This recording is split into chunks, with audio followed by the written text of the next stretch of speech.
Hi, this is Nate Schulte. I hope you all are staying safe during these very hard times, especially with what's going on. I know some of you have seen some of my other videos on YouTube, but right now I'm going to do a impression or a whole monologue from the movie Psycho, the psychiatrist scene. Okay. I got the whole story, but not from Norman. I got it from his mother. Norman Bates no longer exists.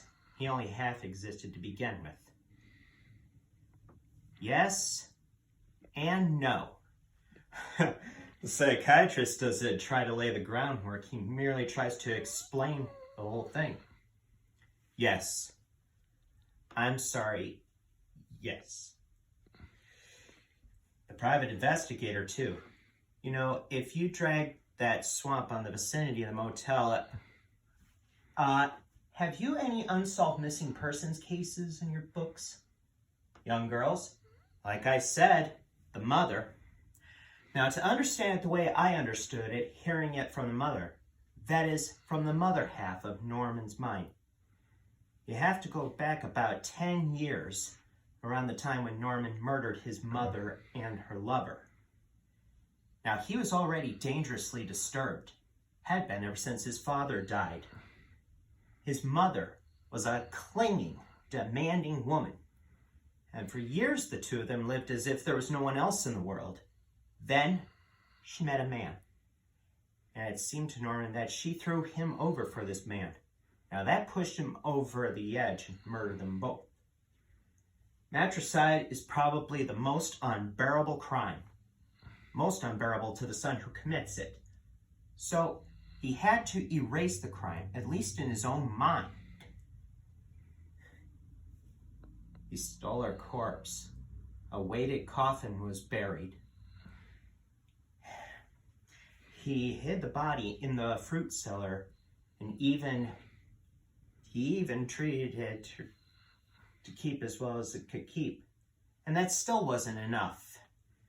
So he began to think for her, speak for her, give her half his life, so to speak. At both times, he could be both personalities carrying on conversations. And at other times, the mother half would take over completely. He wasn't often only Norman. He was often only mother. And because he was so pathologically jealous of her, he assumed that she was as jealous of him. Therefore, if Norman felt the slight attraction to another woman, the mother's side of him would go wild. When he met your sister, he was touched by her, aroused by her. He wanted her. That set off the jealous mother, and mother killed the girl. Now, after the crime, Norman returned as if from a deep sleep. And, like a dutiful son, he covered up all traces of the crime he was convinced his mother had committed. Not exactly. You see, a man who dresses in women's clothing to achieve a sexual change or satisfaction is a transvestite. But in Norman's case, he was simply trying to keep the illusion of his mother still being alive. And when reality got too close, when danger or desire threatened that illusion, he'd dress up in a cheap wig he bought. He would sit in her chair, walk around the house, talk in her voice. He tried to be his mother, and now he is. Now that's what I meant by I got the story from the mother. You see, when the mind houses two personalities, there's always a conflict, a battle. In Norman's case, the battle is over, and the dominant personality is taken over completely. The swamp. These were crimes of passion, not profit.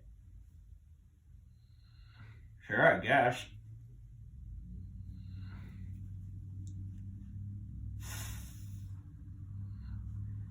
Thank you very much for watching this. I hope that it was very entertaining. I know I might have missed some lines, but still I hope you all find it entertaining, and don't forget to subscribe. And I hope you all stay safe and stay well. Thank you.